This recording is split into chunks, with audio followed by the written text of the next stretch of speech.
ശരി. തിങ്കളാഴ്ച നോമ്പ് സുന്നത്താവാൻ കാരണം ആ ഞങ്ങൾ ജനിച്ചതല്ലേ, ആ നോമ്പ് നോൽക്കാനല്ലേ പറഞ്ഞത്. അതെ. അല്ല, റബീഉൽ ലെവൽ 12 നോമ്പ് നോൽക്കാനല്ല. അവിടെ കഴിഞ്ഞ് ഇരിക്കേ തിങ്കളാഴ്ച അത് പ്രത്യേകം മനസ്സിലാക്കണം. സാധാരണഗതിയിൽ വഹാബികൾ പൊട്ടീസാക്കണ വേറെ പോലൊരു പിന്നെ പറയുന്ന ചോദ്യമാണ്. തിങ്കളാഴ്ച നോമ്പ് സുന്നത്താക്കപ്പെടാൻ കാരണം എന്താണ്? നബി സല്ലല്ലാഹു അലൈഹി വസല്ലമ തങ്ങൾ പറഞ്ഞ മറുപടി ഇമാം മുസ്ലിം റളിയല്ലാഹു അൻഹു തന്റെ സ്വഹീൽ ഉദ്ധരിച്ചു. ഫീഹി വുലിത്തു, അന്ന് എൻ്റെ ബർത്ത്ഡേ ആണ്. ഇപ്പോൾ വെള്ളിയാഴ്ചക്ക് വലിയ മഹത്വം ഉണ്ടല്ലോ. പിന്നെ അഫ്ളലി അയ്യാമിക്കും യൗമൽ ജുമ, വെള്ളിയാഴ്ച ഏറ്റവും ശ്രേഷ്ഠമായ ദിവസം. അതിന്റെ കാരണം എന്താ? ഫീഹി ഖുലിഖ ആദം, അന്ന് ആദം നബി അലൈഹി സ്വലാത്തു വസ്സലാമിനെ സൃഷ്ടിക്കപ്പെട്ടു. ആദം നബിയേക്കാളും മറ്റുള്ള നബിമാരെക്കാളും ഒക്കെ ഏറ്റവും വലിയ മഹത്വമുള്ള മുത്തനബി സല്ലല്ലാഹു അലൈഹി വസല്ലമ തങ്ങൾ ജനിച്ച അന്ന്, ആ ജന്മമാണ് തിങ്കളാഴ്ച നോമ്പ് സുന്നത്താകാനുള്ള കാരണം. മനസ്സിലായില്ലേ? അപ്പോ എന്നിട്ട് അത് വെച്ചിട്ടാണ് ചോദിക്കണത്. അപ്പൊ പിന്നെ റബീഉൽ അവ്വൽ 12 അല്ല തിങ്കളാഴ്ച. ഇപ്പൊ ഈ പ്രാവശ്യത്തെ റബീഉൽ അവ്വൽ 12 എന്നാ? ചൊവ്വാഴ്ചയാണ്. അപ്പോ തിങ്കളാഴ്ച നോമ്പ് സുന്നത്താകാനുള്ള കാരണം പറഞ്ഞത്, നമ്മൾ ജന്മദിനം ആഘോഷിക്കുന്നത് വർഷത്തിലാണ്. എല്ലാ തിങ്കളാഴ്ചയും നോമ്പെടുക്കൽ സുന്നത്താണ്. ആ റബീഉൽ അവ്വലിലെ തിങ്കളാഴ്ചയും നോമ്പെടുക്കൽ സുന്നത്താണ്. റബീഉൽ അവ്വൽ 12 നോമ്പ് സുന്നത്ത് പറഞ്ഞൊരു സുന്നത്തില്ല. അതുകൊണ്ടാണ് നമ്മൾ റബീഉൽ അവ്വൽ 12 പ്രത്യേകമായിട്ട് എന്താകാത്തത്, നോമ്പെടുക്കാത്തത്. റബീഉൽ അവ്വൽ 12 ഒരാൾക്ക് നോമ്പെടുക്കാം. അപ്പൊ ജന്മദിനത്തിന് മഹത്വം ഉണ്ടെന്ന് മനസ്സിലായി. പിന്നെ റബീഉൽ അവ്വൽ 12 എങ്ങനെ മഹത്വം വരുന്നതെന്ന് ഒരുപാട് രീതിയിലൂടെ നമുക്കതിന് മറുപടി പറയാൻ കഴിയും.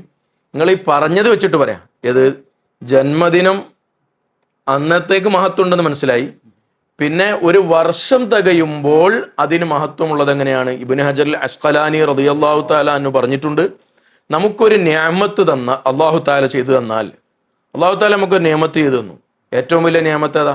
മുത്തുനബി സ്വല്ലല്ലാഹു. അതിനേക്കാൾ വലിയൊരു സൃഷ്ടിയുമില്ല, അതിനേക്കാൾ വലിയ ഒരു നിഅമത്തുമില്ല. ഇത് ഉൾക്കൊണ്ട ഒരാൾക്കല്ലാതെ നബിദിനം കഴിക്കാൻ കഴിയില്ല. മനസ്സിലുണ്ടോ? അപ്പോ നബി സല്ലല്ലാഹു അലൈഹി വസല്ലം തങ്ങളെക്കാൾ മഹത്വമുള്ളൊരു സൃഷ്ടിയില്ല. ആ നിഅമത്ത് ലഭിച്ചതെന്ന റബീഉൽ അവ്വൽ 12 ആ റബീഉൽ അവ്വൽ 12 പിന്നത്തെ കൊല്ലം വരുമ്പോഴും ഓരോ കൊല്ലവും ആ നിഅമത്തിന് ശുക്ർ ചെയ്യലും അതിനെ തഅദീമാക്കലും അത് വലിയ പുണ്യകർമ്മമാണ്. അങ്ങനെ ശുക്ർ ചെയ്യണം എന്ന് ബഹുമാനപ്പെട്ട ഇബ്നു ഹജർ അൽ അസ്ഖലാനി റളിയല്ലാഹു. അതുകൊണ്ടാണ് റബീഉൽ അവ്വൽ 12 നമ്മൾ സെലക്ട് ചെയ്യാൻ കാരണം. അല്ല, റബീഉൽ അവ്വൽ 12 നിങ്ങൾ നോമ്പ് പറ്റുള്ളൂ എന്ന് ആരും പറഞ്ഞില്ല. നബി സല്ലല്ലാഹു അലൈഹി വസല്ലം പറഞ്ഞിട്ടില്ല. അത് വാബി അവന്റെ കേസ് നിർത്താണ്, അതെല്ലാം അവിടെ തന്നെ വെക്കുക. പറഞ്ഞത് തിങ്കളാഴ്ച നോമ്പ് വെൽക്കാനാണ്. കാരണം തിങ്കളാഴ്ച ജനിച്ച ദിവസമാണ്. അപ്പോൾ എല്ലാ ആഴ്ചയിലും നിങ്ങൾ അതിനെ അങ്ങനെ ബഹുമാനിക്കുക. അപ്പോൾ മാത്രമല്ല, സുയൂത്തി ഇമാം റളിയല്ലാഹു അൻഹു പറഞ്ഞത് ഈ നോമ്പ് എന്ന് പറയുന്നത് ഇബാദത്തിന്റെ ഒരു രീതിയാണ്. നബി സല്ലല്ലാഹു അലൈഹി വസല്ലം തങ്ങളെ തഅലീമാക്കാൻ വേണ്ടി ആഴ്ചയിൽ നമ്മൾ ചെയ്യുന്ന ഒരു രീതിയാണ്. സ്വലാത്ത് വേറെ രീതിയാണ്. അവിടുത്തെ സീറകൾ പറയുക എന്നുള്ള ഒരു രീതിയാണ്. ഇന്ന രീതിയിലേ നബി സല്ലല്ലാഹു അലൈഹി വസല്ലം തങ്ങളെ തഅലീമാക്കാവൂ എന്നൊരു നിയമം നമ്മൾ എന്തിനാണ് ഇല്ലാത്ത കെട്ടിക്കുടുക്കുണ്ടാക്കുന്നതിന്? അതിന്റെ ആവശ്യമില്ലല്ലോ. അതുകൊണ്ടല്ലേ ഈ ഇഖ്തിലാഉ സിറാത്തുൽ മുസ്തഖീം എന്ന ഗ്രന്ഥത്തിൽ പുത്തനാശയക്കാരുടെ വലിയ നേതാവാണ്, ഏറ്റവും വലിയ നേതാവാണ്. അയാൾ മരിച്ചപ്പോൾ ജനാസ കുളിപ്പിച്ച വെള്ളം വരെ കൊണ്ടുപോയി ബർക്കത്തെടുത്തുന്നതാണ്. ഇന്നും അയാളെ ഖബറൊക്കെ എന്താക്കിന് വലിയ എല്ലാ ഖബറും ഖദീജ റളിയല്ലാഹുവിൻ്റെത്, ഫാത്തിമ റളിയല്ലാഹു എല്ലാ ഖബറും പോലെ എന്തായി തച്ചൊടച്ച്. ഇബ്നു തൈമിയന്റെ ഖബർ വളരെ ഉഷാറാണ്, കെട്ടിപ്പൊക്കിയിട്ട് വളരെ ഉഷാറാണ്. ഈ ഇബ്നു തൈമിയക്ക് ഒരു കിതാബുണ്ട്, ഇഖ്തിലാഉ സിറാത്തുൽ മുസ്തഖീം, സ്വർഗത്തേക്ക് നേരെ കൊണ്ടുപോകാൻ വേണ്ടി മൂപ്പര് എഴുതിയ കിതാബാണ്. അതിൽ മൂപ്പരോടൊരു ചോദ്യമുണ്ട്. ഇങ്ങനെ നബി സല്ലല്ലാഹു അലൈഹി വസല്ലം തങ്ങൾ ജനിച്ച ദിവസം അന്ന് ആദരിക്കാൻ പറ്റുമെന്ന്. അയാൾ പറഞ്ഞ 2 സംഗതി ഉണ്ട്. ഒരാള് ഹുസ്നുൽ മഖ്സദ്, നല്ല ഉദ്ദേശം, മാത്രമല്ല തഅദീമുൻ നബി, നബി സല്ലല്ലാഹു അലൈഹി വസല്ലം തങ്ങൾ ആദരിക്കുക. ഈ 2 സംഗതി അതിൽ വരുന്നുണ്ട്. അതായത് ഇപ്പോൾ റബീഉൽ അവ്വൽ, നമ്മൾ ഇപ്പോൾ നാളെ റബീഉൽ അവ്വൽ 12 നമ്മൾ സ്വലാത്തിലൊന്നും ഇങ്ങനെ പല വിധത്തിലും നബി സല്ലല്ലാഹു അലൈഹി വസല്ലമ തങ്ങളെ നമ്മൾ ആദരിക്കുന്നു, ബഹുമാനിക്കുന്നു, സ്നേഹിക്കുന്നു, ആ സ്നേഹം പ്രകടിപ്പിക്കുന്നു.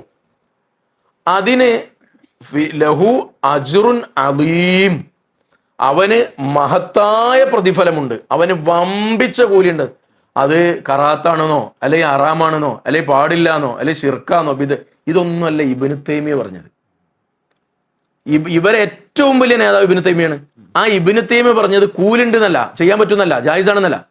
ലഹു അജ്റുൻ അദീം, അവന് അതിന് ഇവല് ആരും അംഗീകരിക്കൂല, ഓൾക്ക് ആവശ്യമുള്ളത് മാത്രം എടുക്കുക. ഇബ്നു തൈമിയ ഇപ്പൊ റബീഉൽ കൂലുണ്ട്, എന്നാ പിന്നെ ഇബ്നു തൈമിയ ആ വിഷയത്തിൽ ഇബ്നു തൈമിയ വേണ്ട. അപ്പോൾ ധാരാളം മഹാന്മാർ പറഞ്ഞത് ഇൻഷാ അല്ലാഹ് നമുക്ക് അടുത്ത സമയത്ത് പറയാം. അല്ലാഹു തആല സ്വീകരിക്കുമാറാവട്ടെ. മാത്രമല്ല ഒരു പ്രധാനപ്പെട്ട ഒറ്റ പോയിന്റ്, ഈ ദുഃഖാചരണം നടത്തുന്ന 2 ടീമേ അള്ളാഹുവിന്റെ ദുനിയാവിലുള്ളൂ മുസ്ലിങ്ങളിൽ. ഒന്ന് വഹാബി പറഞ്ഞ ആ കമ്പനി മൊത്തം, മൗദൂദി, എല്ലാ ടീമും. ഇവർ നബി സല്ലല്ലാഹു അലൈഹി വസല്ലം നാളെ പോൽക്ക് ദുഃഖാചരണമാണ്, ഓൽക്ക് ഒരു സ്വസ്ഥത ഉണ്ടാവില്ല. നാളെ കരയാൻ വേണ്ടിയൊക്കെ ഇബ്ലീസ് റെഡി ആയിക്കാണ്. അപ്പോ നാളെ ഓൽക്ക് യാതൊരു സമാധാനം ഉണ്ടാവില്ല. എന്നതുപോലെ മറ്റൊരു വിഭാഗമാണ് ഷിയാക്കള്. ഓൽക്ക് മുഹറം 10 അല്ലേ, ആലോചിച്ച് നോക്കി, അള്ളാഹിന്റെ വലിയ നിയമത്ത് കിട്ടിയൊരു ദിവസമാണിത് മുഹറം 10. എത്ര നിയമത്താ, എത്ര നബിമാർക്കാ. റബീഉൽ അവ്വൽ 12 വേറെ നിയമത്ത് കിട്ടിയ ദിവസം. 2 ടീമാണ്. അല്ലാഹു തആല നമ്മളെ ഹിദായത്തിൽ ഉറപ്പിച്ചു നിർത്തട്ടെ. ആമീൻ.